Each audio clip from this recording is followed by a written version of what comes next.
Bismillahirrahmanirrahim. Alhamdulillahi rabbil alamin. Wassalatu wassalamu ala rasulil amin. Nabiyyina Muhammad wa ala alihi wa sahbihi ajma'in. Allahumma 'allimna ma yanfa'una wa zakkirna ma nasina. Wanfa'na bima 'allamtana wa zidna ilma wa la haula wa la quwwata illa billahil aliyyil azim. Perbincangan kita dalam kitab Al-Fiqhul Manhaji dalam babul qard, bab yang membincangkan tentang hutang. Jadi perbincangan kita yang lepas kita telah bincang tentang hutang ini, implikasi hutang. Bila kita bagi benda kita hutang dengan orang, jadi bilakah hak milik barang itu bertukar menjadi hak milik orang tu, orang yang berhutang itu, sehinggalah waktu yang dia ditentukan kita janji nak bayar bila, nak hantar balik bila benda tu. Jadi selagi benda tu tidak duduk di bawah jagaan orang tu, dalam kitab kita ni ada dua pandangan. Pandangan yang pertama mengatakan bahawa hutang itu bila kita bagi barang kita ni berhutang kepada orang, orang tu ambil boleh poket dia, pada waktu itu sudah menjadi milik dia untuk bertindak apa saja dia nak buat, hak dia. Mana tak ada hak tu kita nak tanya balik, awak nak buat apa, itu dah kita bagi butai kepada dia. Mana kita dah bagi hak milik kepada dia untuk tempoh yang tertentu yang telah kita sepakati. Jadi ada sebahagian ulama pandangan yang kedua mengatakan tak jadi hak dia lagi selagi dia tak guna. Maknanya duduk dalam poket dia saja, ataupun apa saja barang yang dia ambil, selagi dia tak pakai, maka selama tu belum jadi hak dia. Jadi yang ramainya duduk di yang pertama tadi lah. Bila dah bertukar milik, kita serah dah nak kunci orang ni contohnya, nak bagi pinjam apa-apa, maka dia ambil kunci itu dah jadi milik dia. Mana tanggungjawab dia lah kalau apa-apa terjadi pada benda yang kita ni. Jadi kita selesai dah, settle semua dah. Bak hutang ni dah bagi pada orang dah jadi milik dia dah untuk tempoh tertentu. Walaupun dia kena hantar balik, tapi dia jadi milik dia. Dia mampu, dia berhak untuk guna barang-barang yang kita bagi pinjam pada dia tu, bagi hutang kepada dia tu, sehinggalah pada tempoh yang tertentu. Jadi perbincangan kita sambungan kita pada kali ini iaitulah tentang bayaran hutang. Bilakah orang yang berhutang itu kena bayar balik kepada kita? Itu perbahasan kita, iaitulah bilakah orang tu nak bayar balik. Jadi bila dia berhutang kena bayar balik, itu makna hutang. Dan bayar balik pula dengan syarat-syaratnya, tak boleh lebih, tak boleh ada janji minta lebih daripada yang kita beri. Jadi ada perbahasan malam ini tentang ini. Jadi kita minta supaya para jemaah semua ambil perhatian lah. Terutama sekali yang ada kitab, tengok kitab dia. Yang tak ada kitab, dengar baik-baik. Dan yang sudah beli kitab tu, bawa baliklah kitab tu. Kita boleh dua pahala tuan-tuan. Yang pertama pahala tengok kitab. Yang kedua pahala kita mengaji, belajar. Berat bawa kitab mari pada rumah tu, ada ganjarannya, ada pahalanya. Kerana dengan kita bawa kitab, kita boleh tengok sendiri teks dan boleh tanda tepi, boleh balik baca di rumah pula. Itu kelebihan dia. Jadi kitab ni banyak dah kita bagi banyak hari tu di peringkat awal dulu. Seperti mana yang dimaklumi, barang yang dipinjam mestilah barangan misli.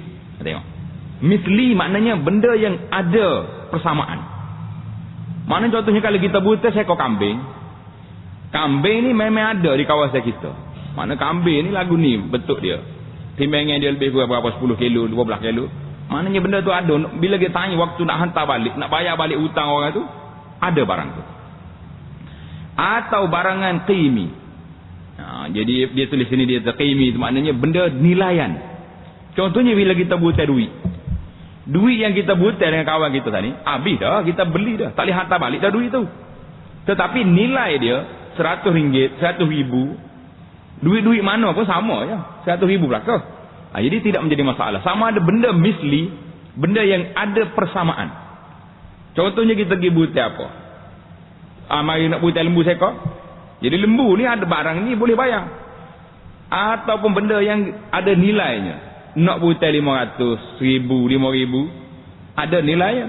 Mungkin masa kita buta, jadi dia bagi cek pada kita. Jadi cek tu dah tukar dengan bank, tak boleh hantar balik dah benda tu. Jadi ada misli dia, ada bandingan dia, atau ada nilai dia yang sama dengan dia. Dengan spesifikasi yang dinyatakan dengan terma-terma yang dinyatakan di atas dasar ini. Pembayaran hutang perlu menggunakan barangan yang sama dengannya jika ada. Mana kalau kita buta apa saja, kena atas barang yang sama. Jika tidak, benda ni tak ada dah. Contohnya kita buta, apa dia benda lah, usaha seko. Nak bayar macam mana usaha, nak cari dari hutang, tak jumpa. Ia wajib dibayar dengan barangan yang sama nilai. Jadi kita, harga dia berapa? 2,000. Cari barang 2,000 juga hantar, atau bagi duit. Jika hutang tersebut ialah barangan qimi, makna qimi itu benda nilai, boleh dinilai, pembayaran perlu menggunakan barang yang sama dengannya. Contohnya, penghutang berhutang seekor kambing. Dia contoh kambing banyak dalam kitab ni, sebab orang Arab ni biasa ya kambing ni. Tanya dia nak buat kenduri, pergi butai kambing dengan kawan, main kambing 5 ekor, nak boleh.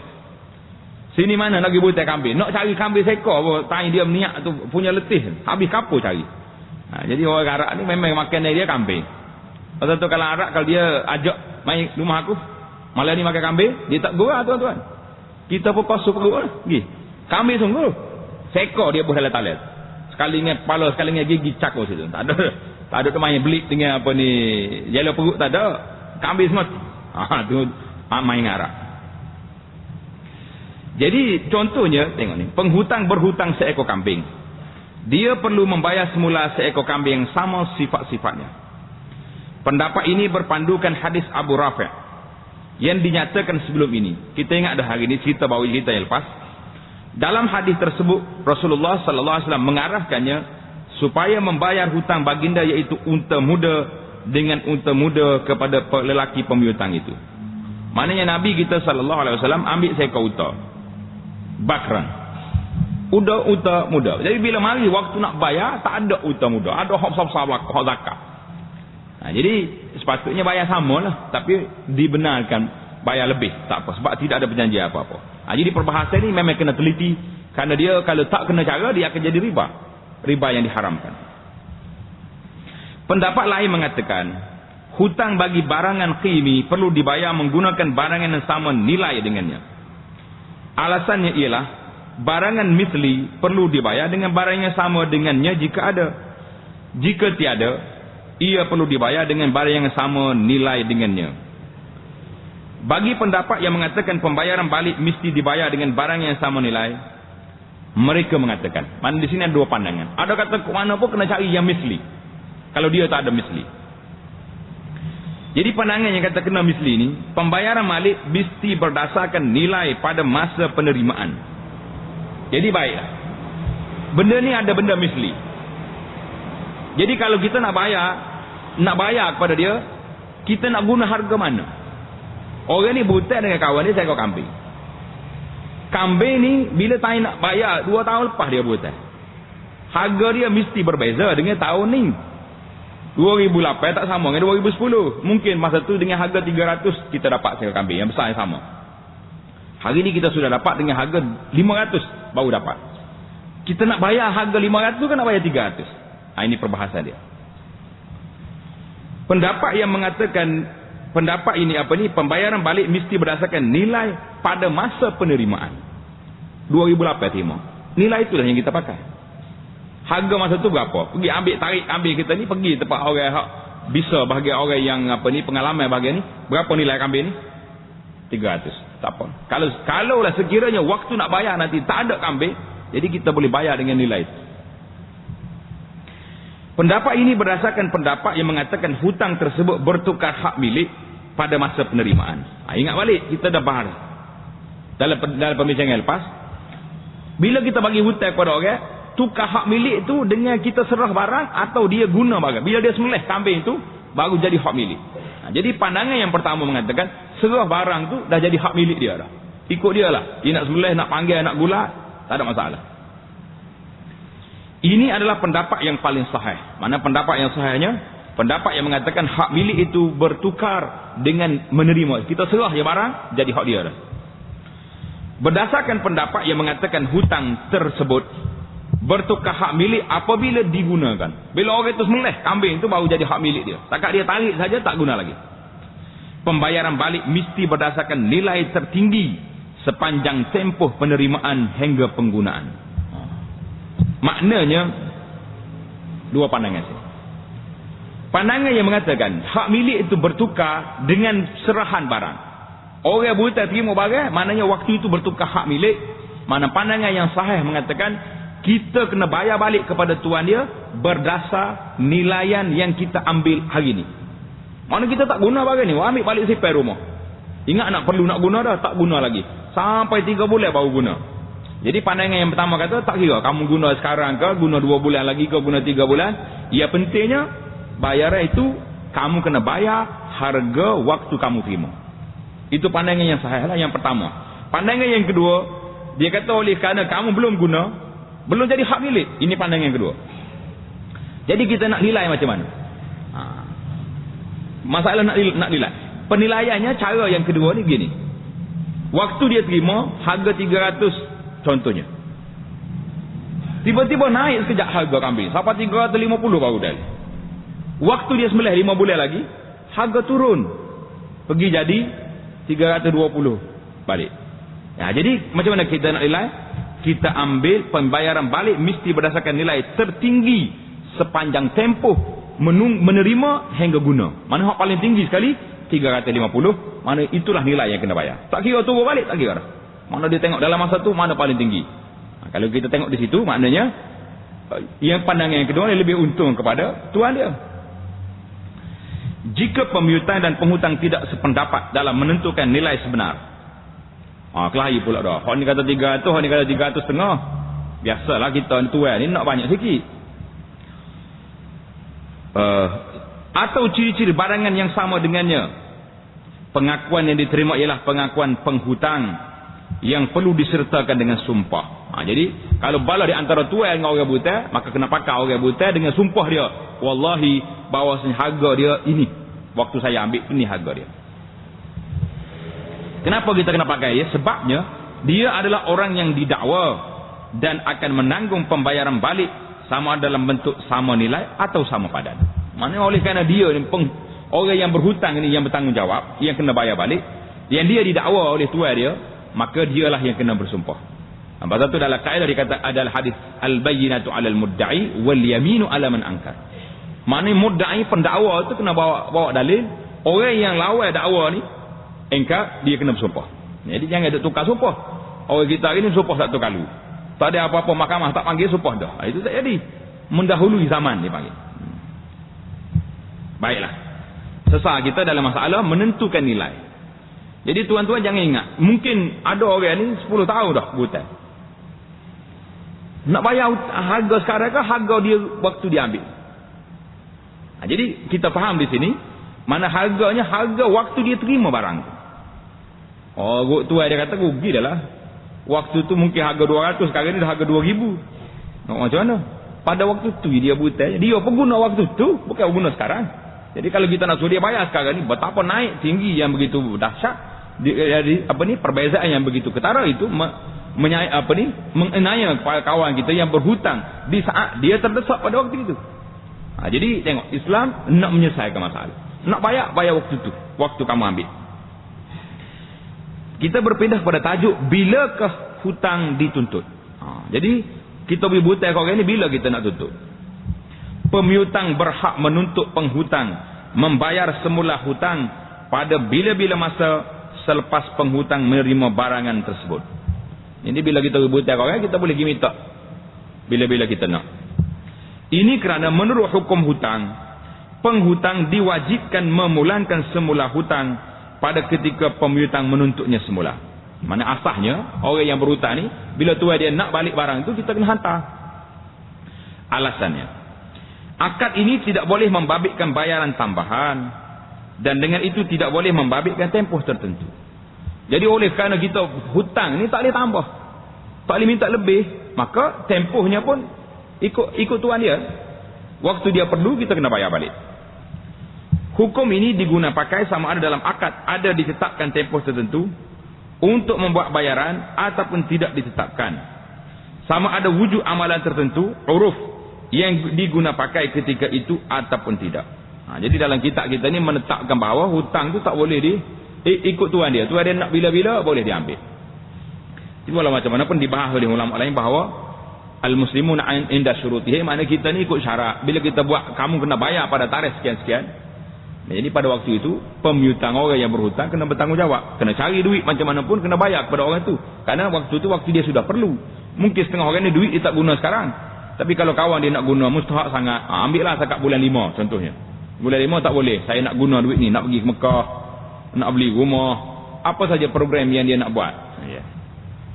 Walau macam mana pun, kalau kita beri hutang tanpa syarat, tak kata apa-apa, maka terpulanglah kepada tuan dia. Bila dia nak, dia boleh, dia berhak bila-bila saja minta barang dia. Hak dia. Kata apa, dia bagi pada kita sekejap untuk digunakan. Syarat hutang. Jadi kita nak masuk pada syarat hutang pula. Kadang-kala akad hutang dikaitkan dengan beberapa syarat. Sesetengah syarat ini menyebabkan akad tersebut terbatal. Jadi ada syarat-syarat dalam hutang ni, hutang itu terbatal, tak jadi. Kalau kita buat juga pun dia jadi benda lain. Setengahnya pula tidak membawa apa-apa kesan kepada hutang tersebut. Ada juga syarat ni syarat mulgha, dia panggil mulgha, itu maknanya tak ada apa-apa. Setengahnya pula dilaksanakan, perlu dilaksanakan. Jadi ada syarat perlu laksana. Keterangannya adalah seperti berikut. Jadi kita di sini ada 3 kategori. Yang pertama sekali, syarat. Kalau kita buat syarat ni, jadi batal perjanjian kita. Yang kedua, syarat yang tidak diterima pakai. Maknanya buat syarat pun tak ada apa. Yang ketiga, syarat yang perlu dilaksanakan. Mana perlu, bila kita buat syarat, kita kena ikut. Jadi kita masuk yang pertama.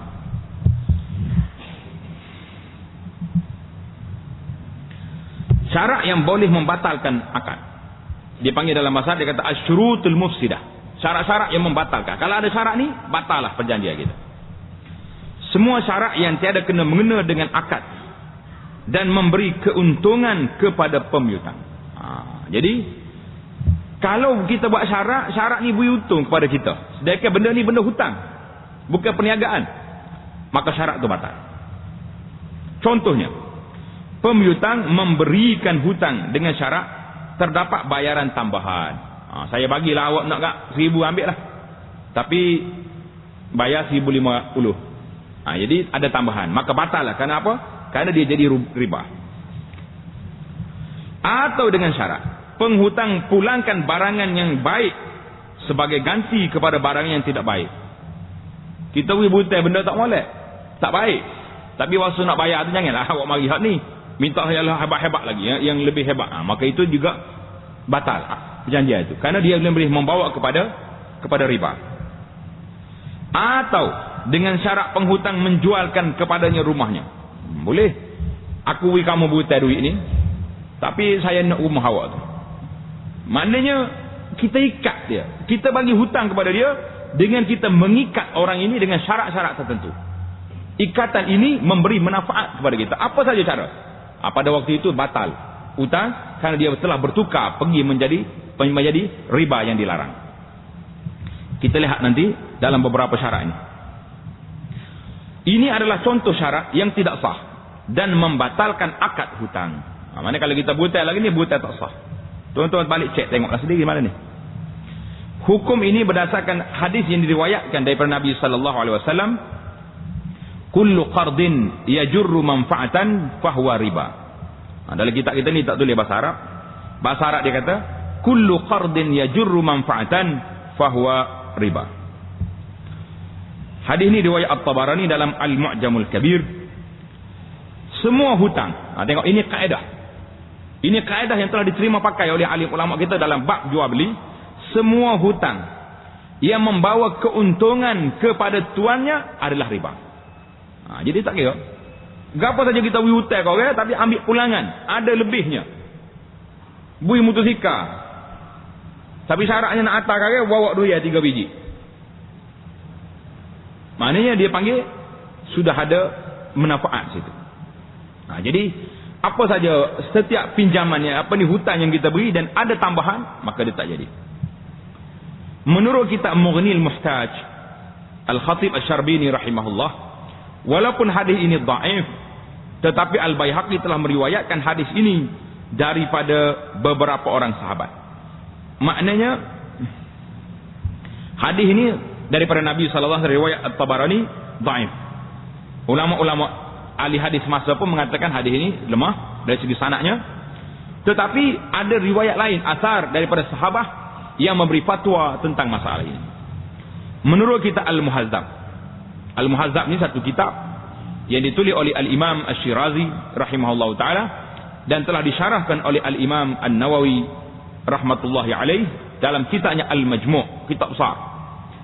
Diriwayatkan daripada bahawa Ubay bin Ka'ab, Abdullah bin Mas'ud dan Abdullah bin Abbas radhiyallahu taala anhum telah melarang semua jenis hutang yang membabitkan keuntungan. Maknanya kullu qardin jarra manfaatan, bahawa riba adalah satu kaedah yang telah diterima pakai oleh ulama berdasarkan, walaupun hadis ini lemah tapi telah dikuatkan dengan asar pandangan beberapa orang sahabat yang mengatakan sedemikian. Maknanya setiap benda pula hutang yang kita beri, tarik balik, boleh balik pada kita manfaat, maka dia riba. Apa yang ditekankan di sini ialah sesuatu hutang pada dasarnya diberikan kerana didorong oleh rasa belas ihsan dan keinginan untuk membantu penghutang. Namun apabila pemihutang meletakkan syarat yang membawa keuntungan, iaitu bayaran tambahan lebih daripada kadar hutang, ini bermakna hutang itu telah bertukar daripada tujuan asalnya. Oleh itu hutang seperti ini tidak sah. Ada riwayatkan daripada Abdullah bin Amr radhiyallahu taala anhu, Rasulullah sallallahu alaihi wasallam telah bersabda, la yahillu salafun wa bai'un. Tidak halal bercampur tujuan dalam angkat hutang dan jual beli. Maknanya kita walau kita hutang, tak boleh ambil untung. Tak boleh kata sekali bagi hutang sekaligus nak jual beli, kerana dia jual beli boleh ambil untung. Mana tak boleh campur dua dalam satu dalam bab ni. Sebelum ini kita telah membahas hadis ini riwayat Al-Hakim dalam Al-Mustadrak dan Ibn Hibban. Sebelum ini kita telah membincangkan kalimah salaf. Dalam bab jual beli ini yang bermaksud hutang menurut bahasa penduduk Hijaz, penduduk orang Mekah dengan Madinah, seperti mana dalam hadis di atas. Mana bai' wa salaf. La yahillu salafun wa bai'un. Salaf di sini dengan makna hutang. Selain itu, seperti mana yang dimaklumi, akad yang tidak menepati syarak akan menyebabkan jual beli tersebut tidak sah, dan dengan ini ia tidak membabitkan sebarang kesan daripada jual beli itu, tak ada kesan apa. Kalau buat juga, ambil juga, maka kita jadilah buat satu perbuatan yang haram yang tidak diiktiraf oleh syarak. Keuntungan yang tidak disyaratkan. Hak ni kalau bisyarak, awak nak butang dengan saya kena bayar lebih. Awak nak butang dengan saya, bagi saya kurang baik, kena bayar yang lebih baik. Itu semua syarat. Atau syarat apa-apa sajalah. Zaman modern hari ni mungkin syarat baru timbul sehari dua ni. Awak nak butang saya boleh, tapi syarat kena kahwin dengan anak perempuan awak tu kepada saya. Tak kira lah 10-15 tahun pun wui lah. Jadi itu pun termasuk dalam syarat yang batal. Jadi syarat-syarat ni jahiliah memang buat dulu. Mu tak ada, tak boleh bayar hutang, tak boleh. Anak perempuan kamu ada, bayar. Boleh menikah dengan dia, tak ada apa. Jadi ini termasuk juga. Jangan main syarat-syarat ni. Main syarat sama sendiri dah. Keuntungan yang tidak disyaratkan. Jadi kita jelas, hak syarat tak sah. Yang kedua ni tak syarat. Macam mana cara dia? Apabila penghutang membayar hutang lebih daripada hak hutang asal. Jadi kalau orang ni pergi bayar hutang dia lebih daripada hak asal, lagi cantik dia bayar. Ataupun penghutang memberikan hadiah sebagai tambahan kepada bayaran hutang tanpa pemihutang terbabit meletakkannya sebagai syarat dalam akad dan bukan menjadi amalan yang diguna pakai, maka apakah hukum tindakan ini? Jadi waktu kita nak bayar hutang, kita pergi bayar yang lebih baik. Kita pinjam, kita berhutang kambing, pergi bayar kambing gemuk contohnya lah. Jadi boleh ke tak boleh? Jadi tengok sini, ada beberapa kes di sini. Yang pertama, jika manfaat tersebut diberikan sebelum hutang dibayar sepenuhnya. Mana kita masuk hutang 10,000 baru bayar 2,000. Lepas tu orang tu mari hadiah pula kita. Ini ada kaitan dengan hutang atau tak ada kaitan? Tengok. Adalah lebih baik jika ia ditolak. Mana kalau orang ada hutang kita tiba-tiba mari hadiah kepada kita, lebih baik kita tuang hutang, jangan ambil. Karena dibimbangi akan berlaku saat ni hutang yang mendapat manfaat. Jadi boleh jadi boleh jadi wallahu alam orang yang buta duit yang kita tu dia lambat sikit nak bayar, kebetulan mesti duit dia banyak, boleh tak boleh punggu kereta dia, mari sini cik, Allahu akbar, duit jadi tahun ni ambil. Jadi kita duk cadar dah minggu depan nak pergi minta hutang. Nah, tapi kalau dia mari duit tak panjang pula ala guna agak tegamuk kena pergi minta hutang, maknanya ada manfaat lain mari. Jadi pada waktu itu lebih baik jangan ambil, kerana walaupun tidak syarat tapi maknanya ada kesan dia. Kecuali jika amalan bertukar-tukar manfaat tersebut telah menjadi kebiasaan kedua-dua pihak sebelum akad hutang dilakukan. Jadi kalau biasa dah dia ni buta kau tak buta dengan kita kau, waktu musim ni memang dia akan bawa mari, bawa duit mari, bawa duku mari, apa sajalah mari semua. Jadi tidak ada kepentingan bukan dia mari marah ni kerana hutang, kerana kita bersahabat dengan dia lama, jadi tak jadi kesalahan, kita boleh terima. Pendapat ini berpandukan hadis yang diriwayatkan daripada Anas radhiyallahu ta'ala yang pernah ditanya, seorang lelaki di kalangan kami telah memberikan suatu barangan sebagai hutang kepada saudaranya, lalu saudaranya itu memberikannya hadiah.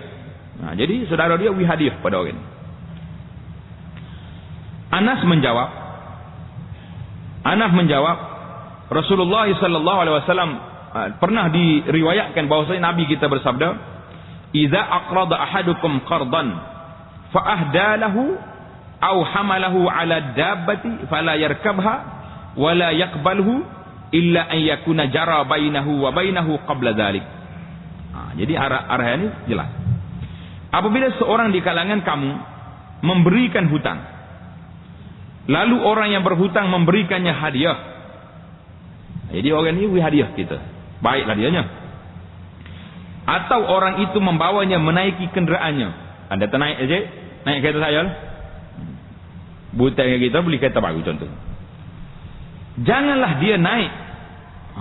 Tengok ni, jangan naik kereta orang itu atau menerima hadiahnya itu, kecuali jika perbuatan itu telah pun biasa berlalu antara mereka sebelum ini.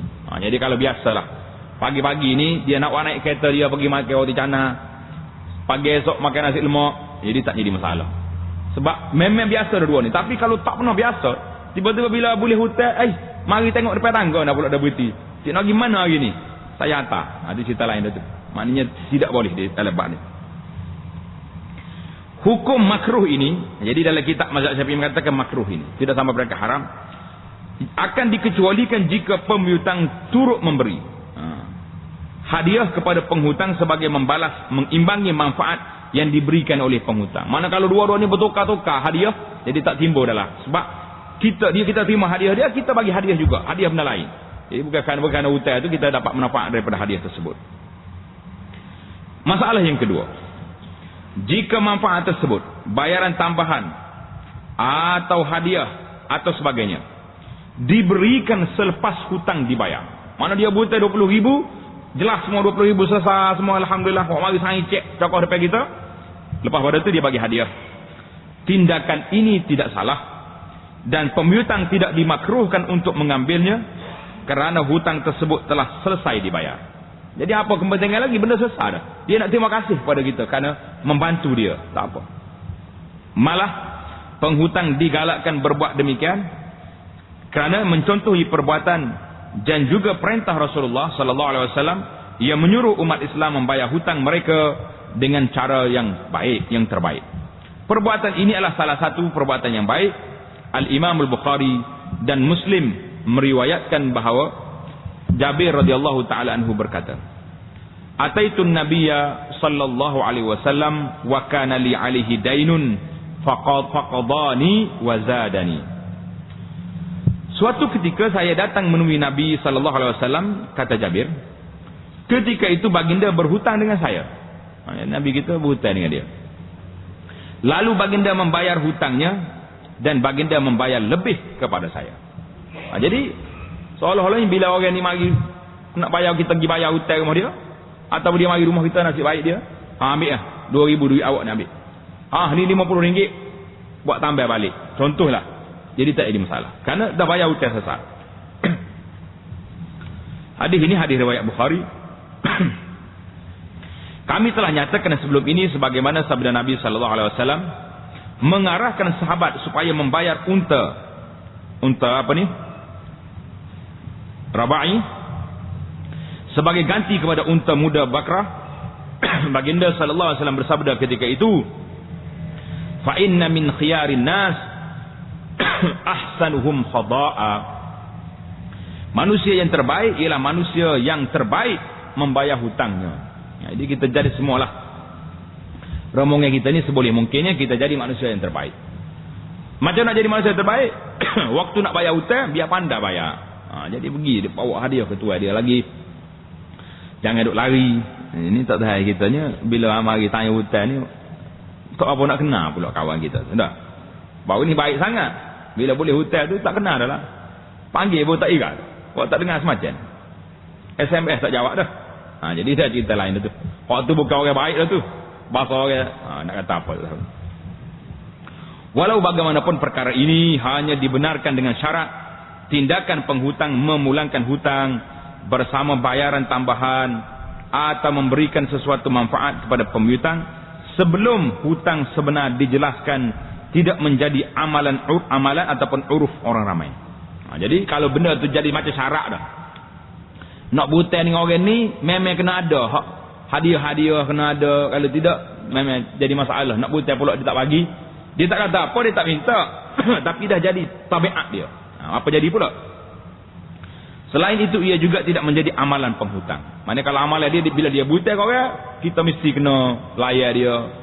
Kita kena pergi tengok dia mana-mana pun kena ambil bawa di jadi driver dia ke macam apa ni khidmat pada dia atau beri hadiah pada dia.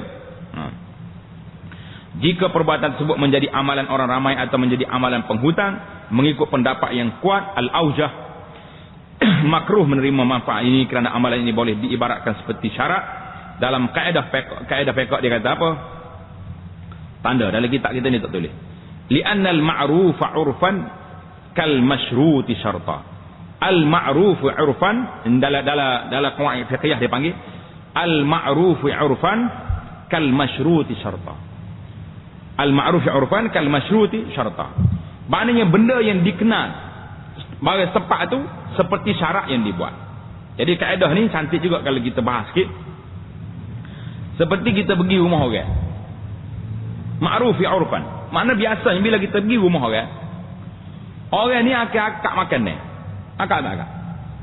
Dia akak semua makan ni. Ayam ada, kambing ada, gula ada, nasi ada.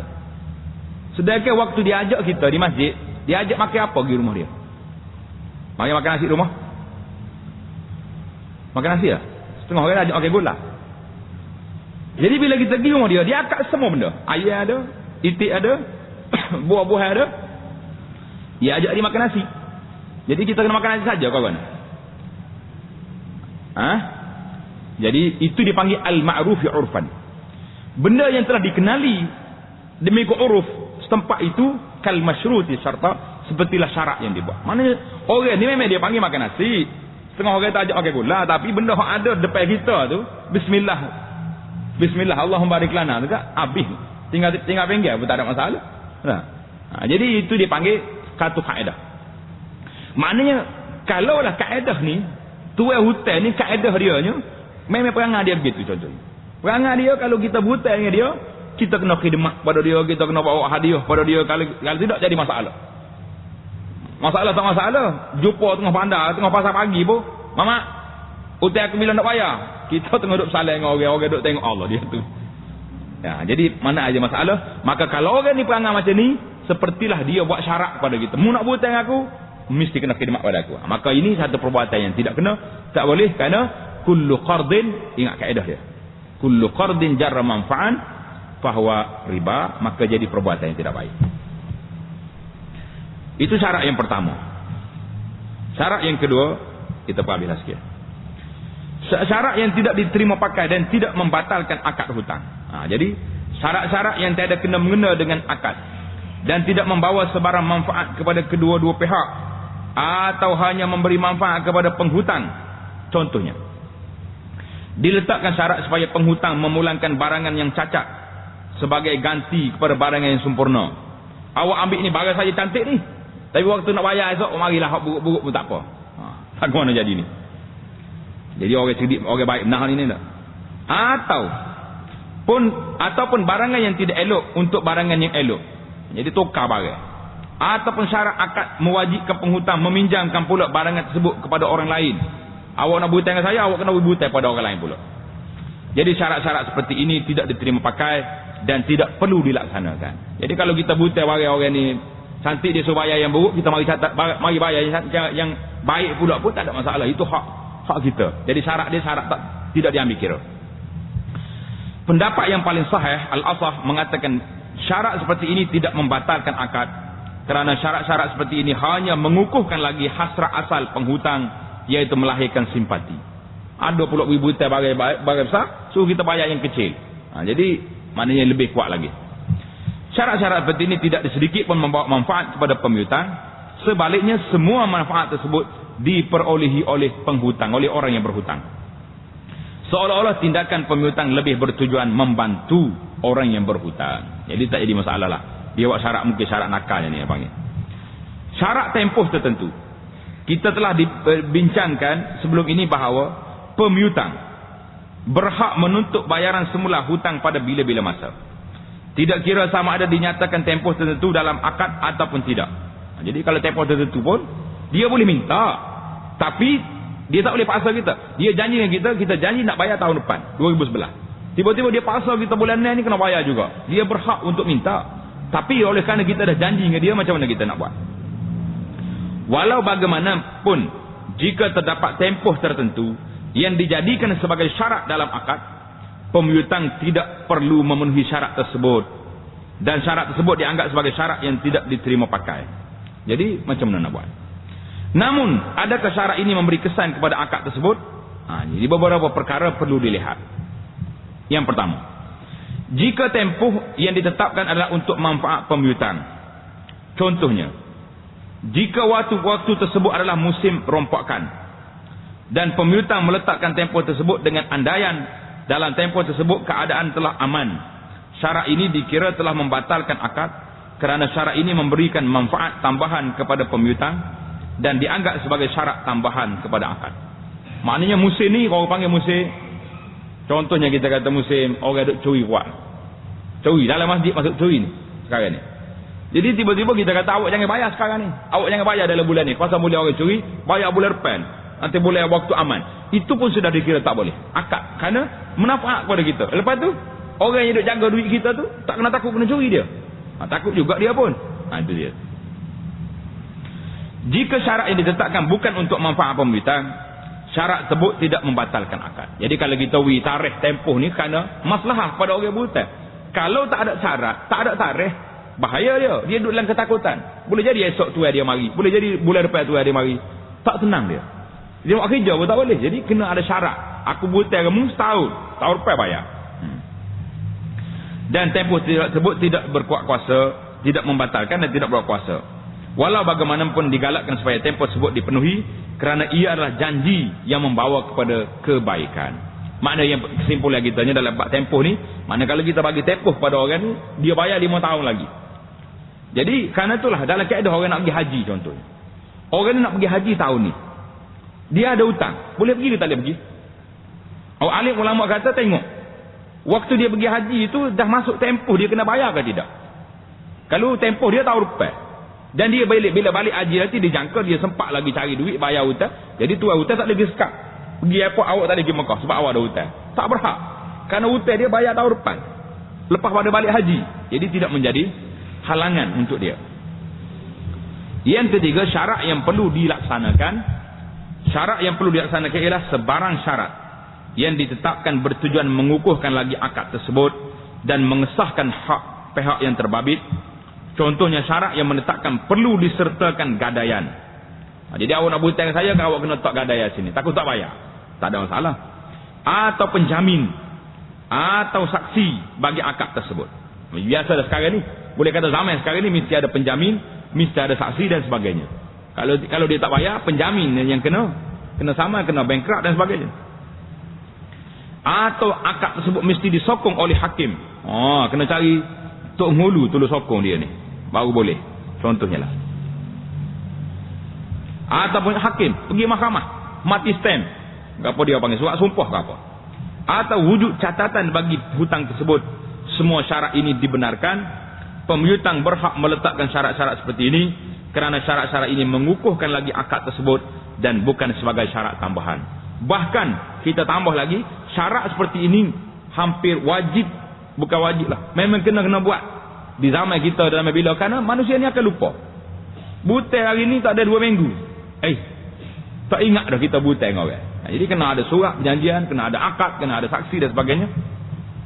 Al-Imam Bukhari meriwayatkan daripada Anas radhiyallahu taala anhu, wa laqad rahana an-nabiy sallallahu alaihi wasallam dir'an lahu bil madinati inda yahudiyyin wa akhadha minhu sya'iran li ahlihi. Nabi sallallahu alaihi wasallam telah menggadaikan sebuah perisai baju besi miliknya di Madinah kepada seorang Yahudi supaya baginda memperolehi bali untuk keluarga baginda. Nabi sallallahu alaihi wasallam, Nabiul Ummah, Sayyidul Awalin wal Akhirin, Zuhud, tengok hidup dia. Dia lagi dia pergi berhutang makanan dengan Yahudi untuk keluarga dia. Ya subhanallah. Orang kita hari ni, apa kita nak kata? Kalau tak buat jamu, boleh kata ke banyak makanan-makanan dicampur saja, buang keluar saja. Membazir. Orang yang pergi pula, Masya Allah, tanya waktu dia nak ambil tu seolah-olah dia tak makan 3 hari 3 malam. Nyambuk letak semua dalam pinggir dia tu. Apa benda yang dia jumpa, ambillah sikit-sikit. Kan sistem sekarang ni, sistem boleh pusing meja 4 kali pusing pun tak ada masalah. Bukan ada tiket, tak ada pula orang jaga. Awak ni kali yang ketiga dah ni, bol ada orang lagi, tak lagi, letak sikit dulu, berasa nak lagi tambah, ni tidak masuk penuh. Orang tu tinggal membazir. Subhanallahil azim. Tengok Nabiul Ummah, perbuatan hasanah Nabi kita sallallahu alaihi wasallam. Makanan untuk keluarga dia terpaksa kena pergi bergadai dengan Yahudi di Madinah kerana tidak ada makan. Itulah kehidupan dia. Tidak takut. Kita ini takut pada apa? Takut segala-gala. Kenapa? Kerana perut. Cari makan kerja kita. Tak ada nak jemaah, cari makan. Tak ada nak belajar, cari makan. Mana bila jumpa makan dia pula, membazir pula. Jadi semua benda bagi ini Allah merupakan akhlak yang perlu tuan-tuan muslimin dan muslimat ambil kira. Jangan duduk nampak tamak sangat. Masih 3 hari tak pernah makan dan sebagainya. Nabi tengok ni, katanya waktu Nabi kita meninggal pun masih lagi ada hutang dia yang perlu dijelaskan. Penghutang perlu memenuhi syarat-syarat ini, dan jika syarat-syarat ini tidak dipenuhi, pemiutang boleh membatalkan akad yang tersebut. Jadi itulah habislah kita dalam bab hutang. InsyaAllah ta'ala kita akan pergi kepada bab al-hibah, bab anugerah. Jadi anugerah ni satu benda yang besar, tuan-tuan jangan rasa kecil. Kerana banyak hari ni kita tengok di antara anugerah-anugerah yang diberi itu tidak sampai kepada matlamat yang dikehendaki oleh Allah Subhanahu wa taala. Kita anugerah ni mana kita beri pada anak kita, beri pada orang tu, beri pada orang ni, tapi tidak mengikut prosedur yang dikehendaki oleh syariat. Insya-Allah kita akan sambung perbincangan tentang anugerah, tentang hibah, tentang pemberian ini dalam jalsah kita yang akan datang insya-Allah. Subhanakallahumma bihamdika asyhadu an la ilaha illa anta astaghfiruka wa atubu ilaik. Wa sallallahu ala nabiyyina Muhammadin wa ala alihi wa sahbihi ajma'in. Walhamdulillahirabbil alamin. Subhanakallahumma wa bihamdika.